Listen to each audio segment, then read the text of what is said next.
தாய் பராசக்தி நாங்கள் காத்த சக்தி உண்மையானா நான் பெற்ற மகன் லோகிதாசனுக்கு கல்வி விஷயத்தை எப்படியாவது என் கணவரிடத்தில் சொல்லிவிடமா கொல்லி வைக்க விற்பானே மகளே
தோன்றிய பாம்பால் மாண்டால் ஐயா ஐயா ஐயா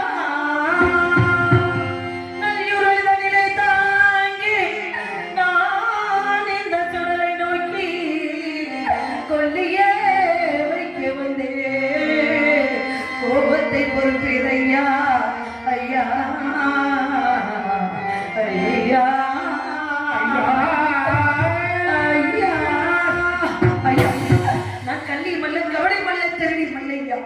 எந்த நோக்கத்தோடு இந்த இடத்துக்கு வல்ல இருந்தவர்களை தகனம் செய்வேன் இங்கே வந்தேன் ஐயா இங்கே கவலைக்கு கொண்டேன் என்று கனவிலும்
கார்பணத்தில் கொடுத்த வக்கில்லை வழி இல்லை பிணத்தை தூக்கி சுடலை வந்திருக்கிறார்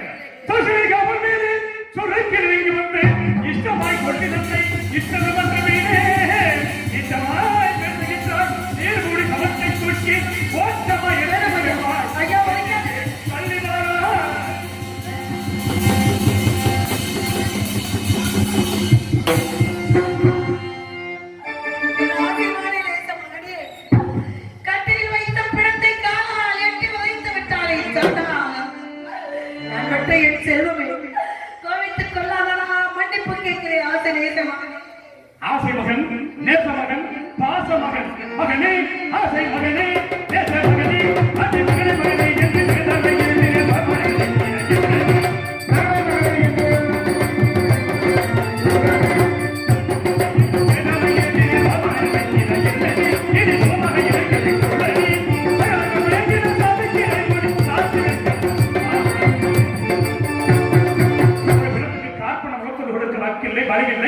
என்ன சொல்கிறாய்? எந்த கதையும் இல்லாதவள் ஐயா. என்னடியே தொடித்து நம்ம பேசுறோம் சின்ன பிள்ளைக்கு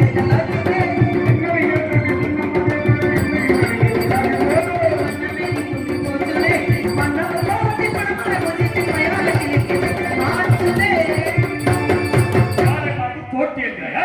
வெற்றி எனக்கு மெமட்டி வந்து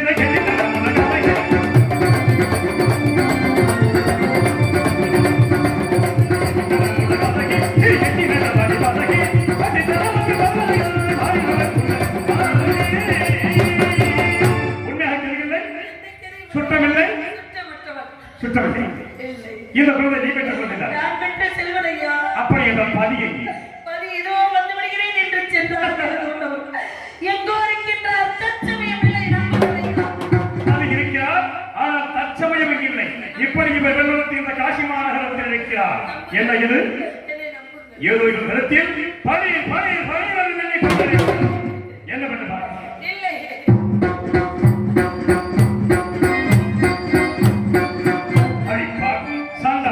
இந்த உலகத்தில் எந்த இடத்திற்கு போனாலும் இந்த பொருளை வைத்து எதை வேணாலும் விளைக்குவாங்க. எந்த பொருள் என்னிடம் இல்லையா? சத்தியமா தாயை விட்டு தாயை பராசக்தி. இது என்ன சோதனை?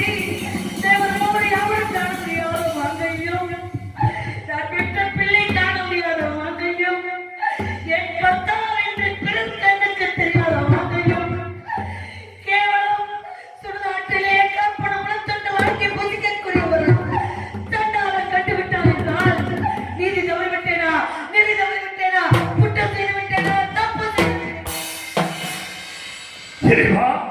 என்ன சோதனை? தேவர் மூவர் யாவர்களுக்கும் தெரியாத தாலியை கேவல மயானத்திலே காற்பட மனம் கொண்டு வாய்க்கரிசி வாங்கி பிழைக்கு நீச்சல் கண்டான் என்று நெருப்பினை விழுந்த பொதுவாக துடிக்கின்றாரே. எனது பத்தினி தாராவதிக்கிறவன் அப்படியெல்லாம் இதில் மனைவி தாராவதியா?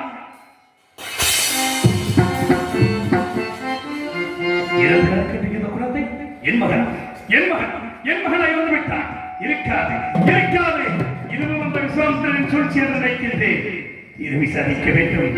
மா பெண்ணே மங்கையே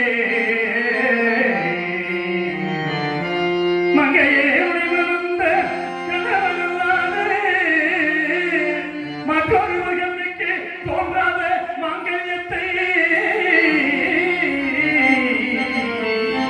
பஞ்சமுற்ற உலகில் கண்ணீர் காணவும்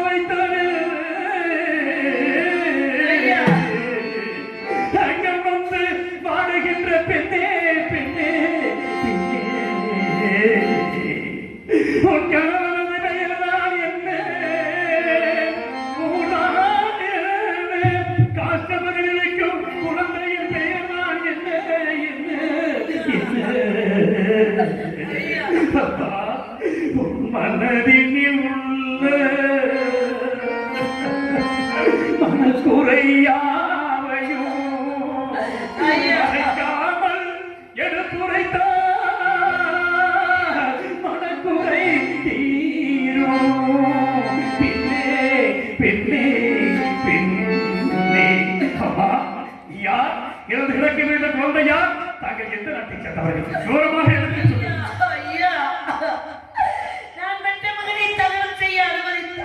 தாருங்கள் என்று கெஞ்சி கொண்டு கதறி கொண்டு கேட்டுக்கொண்டு அழுது புலம்பிக் கொண்டிருந்தேனே.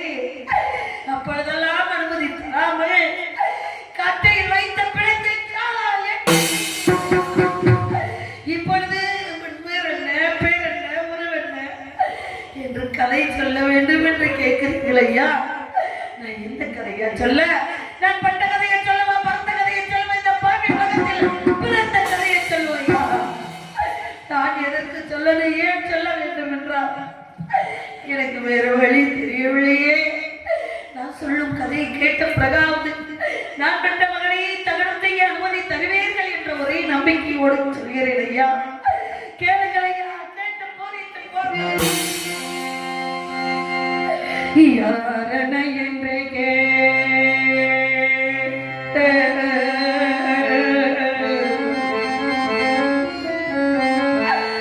யாரணை என்று கேட்ட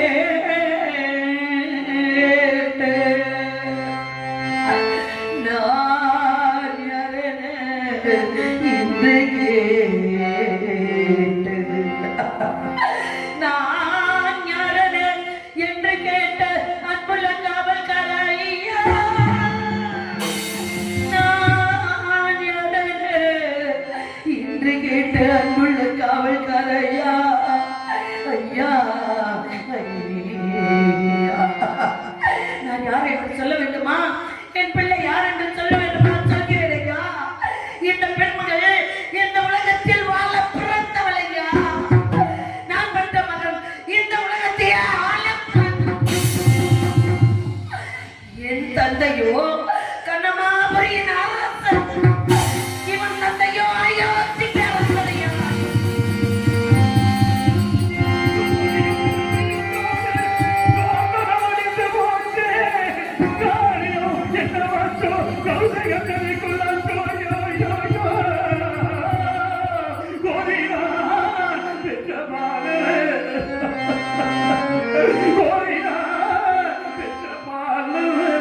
இந்த குவலைய மாண்டிடாமல்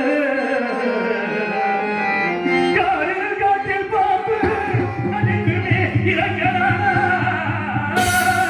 மகனே மகனே மகனே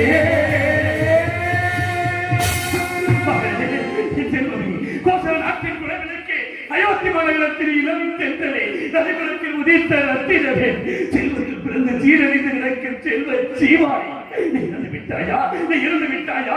நீ இறந்து எனக்கு கொல்லி வைப்பாய் என்று நினைத்தேன். ஆனால் நீ இறந்து உனக்கு கொல்லி வைக்கும் விலைக்கு என்னை தள்ளி விட்டாயா? இறைவா இறைவா. நான் பெற்ற மகனை எடுத்து வைத்துக் கொண்டு மகனே மகனே என்று அழுகிறீர்களே, என் பிள்ளை தொட்டு தூக்கலாமா? யாரை அடிங்க? என் பிள்ளைய மகனே என்று சொல்ல காரணம் என்னையா? சொல்லுங்க ஐயா. இந்த குரலை எங்கேயும் கேட்டு போட்டு இருக்கின்றது. இந்த இரண்டு சாம வேளைகளே தங்கள் முகமூடு எனக்கு தெரியவில்லை ஐயா. இந்த குரல் கேட்டது போல இருக்கின்றது. யாரை அறிங்க? சொல்லுங்கள் ஐயா, சொல்லிவிடுங்கள். என் இதயமே வெடித்து என்னை யார் கேட்கிறாய்? என்னை யார் என்று கேட்கிறார்? எல்லாரும் விபத்தையும் கொடுத்தாயே, அத்தனையும் தாங்கிக் கொண்டேனே.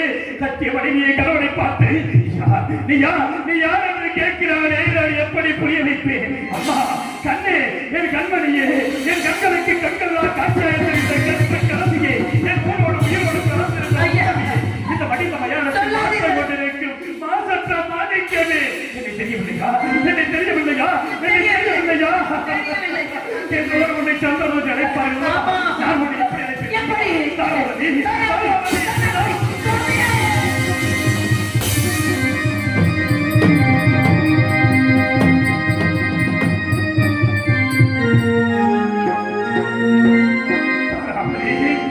உன்னை இந்த நிலைமையில் காண்பேன் என்று நினைத்து கூட பார்க்கவில்லையே அம்மா.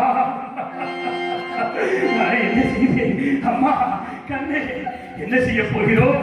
எப்படி குட்டி காசு கொடுக்க? சாமி, தங்களை விட்டு செல்லும் பொழுது காவி முடியோடு சென்றீர்களே, நான் தான் மயானம் வந்து விட்டேன். குழந்தை இறந்ததுக்காக கருப்பு உடை தரித்து நீங்கள் கருப்பு உடை தரித்து இங்க வர காரணம் என்ன சொல்லுங்க. விஸ்வாமத்திற்கு கொடுக்க வேண்டிய பொருளுக்காக உடைய மகனை பெற்றீர்களா? நம்மோடு நட்சத்திரங்கள் வந்தாரே, அவருக்கு 16,000 பொன் தலகு சம்பளம் கேட்டதற்காக இந்த பாவி என்னை நானே விலைகூறி விட்டு விட்டேன் அம்மா. விலைகூறி விட்டு இந்த மயானத்தில் வந்து பிணங்களை சுத்தரித்துக் கொண்டிருக்கிறேன். 56 தேசத்தை ஆண்ட சக்கரவர்த்தி மயானம் காப்பதா சுவாமி? ஒரு பெரிய யாருக்கும் தெரியாமல் தங்களிடம் நான் எதை கேட்டதில்லை. நம் மகனை காசு வாங்காமல்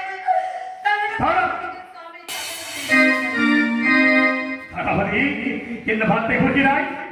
எந்த சத்தியத்தை காப்பதற்காக நம்ம அயனைக்கரை வந்தோமோ நம் உயிர் மூச்சு உள்ளவரை நிலைத்திருக்க வேண்டும் அம்மா. உன்னை அடிமை கொண்ட வேதியர் சென்று கார்பணம் வாங்கி வா. என்னை அடிமை கொண்ட வேதியர் ஒரு பிடி சாதம் குழந்தைக்கு இல்லை என்று மறுத்து விட்டார். இப்பொழுது நான் சென்றால் அவர்கள் காப்பணமுலத்தோடு தரப்போவதும் இல்லை, அங்கு சென்றால் என்னை விடப்போவதும் இல்லை. வேறு யோசனை சொல்லுங்கள் சுவாமி. தாரவதி, இனிமேல் என்ன செய்ய போகிறோம்? எல்லா விதமான துன்பத்தை அனுபவித்தால் வாழ்வில் ஒன்றே ஒன்று வைத்திருக்கிறோம். கட்டிய கணவனை இவ்வாறு கூறுகிறார் என்று மனதில் சஞ்சலப்பட்டு விட வேண்டாம். காசிமா நகரத்து வீதிகளிலே சென்று 56 தேசத்தையும் ஆள பிறந்தவன் இறந்து விட்டால் கொள்ளைக்காசு போடுவதற்கு வழி இல்லை என்று சொல்லி பிச்சையாமல் எடுத்து போடுவார்கள். வாழ்க்கையில் ஒன்று மட்டும்தான் மிச்சம், அதையும் செய்து விடுகிறேன். அதுவரை நம் குழந்தையை பத்திரமாக பார்த்து சொல்லுங்கள் சுவாமி. தாயே, ஐயா, நான் பெற்ற மகன் மறந்து விட்டான் என்று அள்ளி அள்ளி கொடுத்த கரங்களால் பிச்சை எடுத்து வருகிறேன் ஐயா. தாய் தந்த பிச்சையிலே பிறந்தேன் அம்மா என்று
இறந்த குழந்தையை தகனம் செய்ய இங்கே நான் பிச்சை எடுத்துக் கொண்டிருக்கின்றேன். அப்பா, எவ்வளவு எடுத்திருக்க? இது கொண்டா.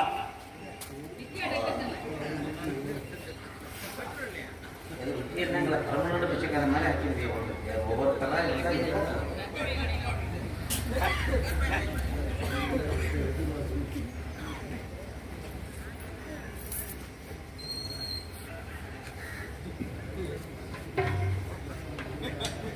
எதுக்கு? உனக்கு எவ்வளவு வேணும்? காப்பணம். அது போல மீறி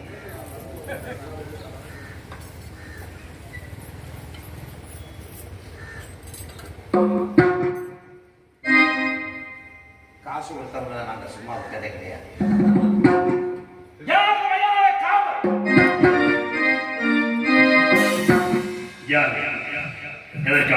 காசிராஜ மகன் கழுதுவேந்திர கருத்தரைச்சு கொன்ன காரணத்தினால அதற்காக இந்த அம்மாவை கட்டமட்டாக விட்ட சொல்லி எஜமான் தீரமாக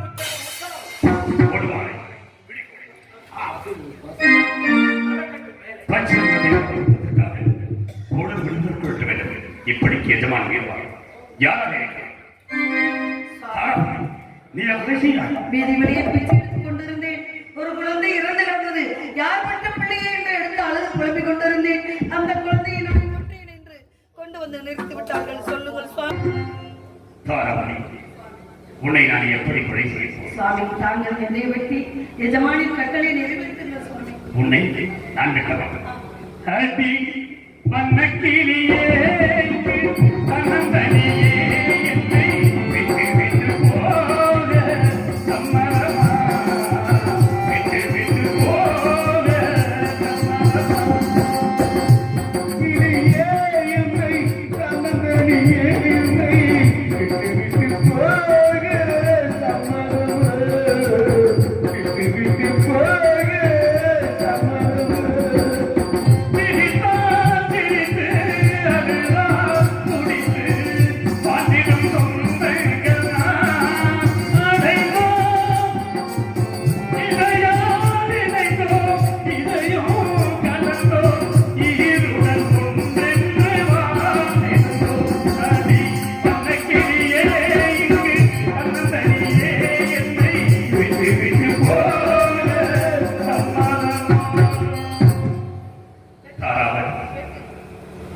மனைவி என்ற பந்தவாசத்தால் சிறிது நேரம் திசை மாறிவிட்டேன்.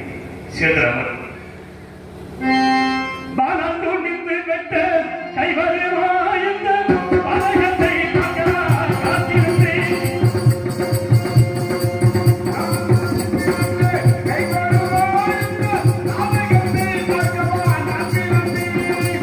அதிபதருவதி தன்னடியே அநியாயம் அடைவதி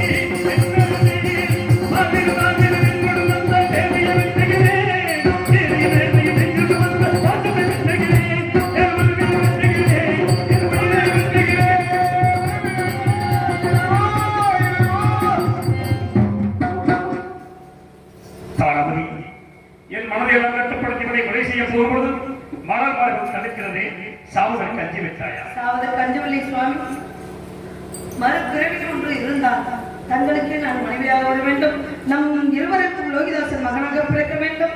தாங்கள் இந்த மக்களுக்கு தலைவனாக இருந்து இவர்களுக்கு தொண்டு புரிய வேண்டும் என்று ஆசைப்பட்டு விட்டேன். பெண்தானே, மன்னித்து விடுங்கள் சுவாமி. தாராளம். இந்த பிறவிகளின் அடைந்து நீபட்ட விருப்பங்கள் போதாதா? பிறவாத வரம் வேண்டும் என்று வேண்டிக் கொண்டு சென்ற அவர் ஹரிச்சந்திரன் மனைவி என்றால் வெட்டுகிறானா அல்லது வெட்டு விடுவானா என்று என்னை சோதனை செய்து பார்க்கிறாய். வெட்டத்தான் போகிறேன். வெட்டண்டியில் உண்டாக போகிறார். உடலில் இருந்து வருகின்ற ஒவ்வொரு ரத்தமும் கத்திய மனிதனை கொண்ட பாவி என்று உலகெல்லாம் என்னை படித்து பேசப் போகிறது. அந்த அரும்பெரும் காட்சியை காண வேண்டாமா? என் மீது கருணை இருப்பது உண்மை என்றால் என் கண்ணனை தோன்ற வேண்டும். நாங்கள் அந்த சத்தியம் நிலைத்திருக்க வேண்டும். சத்தியமே ஜெயம்.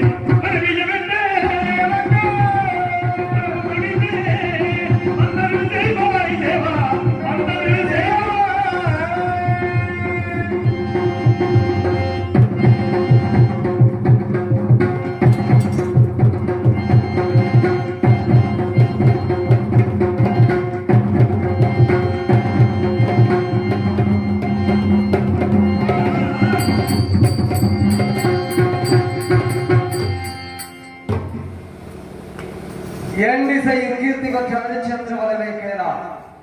அண்டர் முனிவர் உரைத்தார் பொய்யே, அரிய திருமாலும் நான் உரைத்தேன் பொய்யே. இதன் பொய்யுரையாத காரணத்தினால் என்னிலும் மேலோ நிலையை அம்பலாமே. முன்பொரு காலத்தில் நானே மார்க்கண்டையருக்காக பொய்யுரைத்தேன்.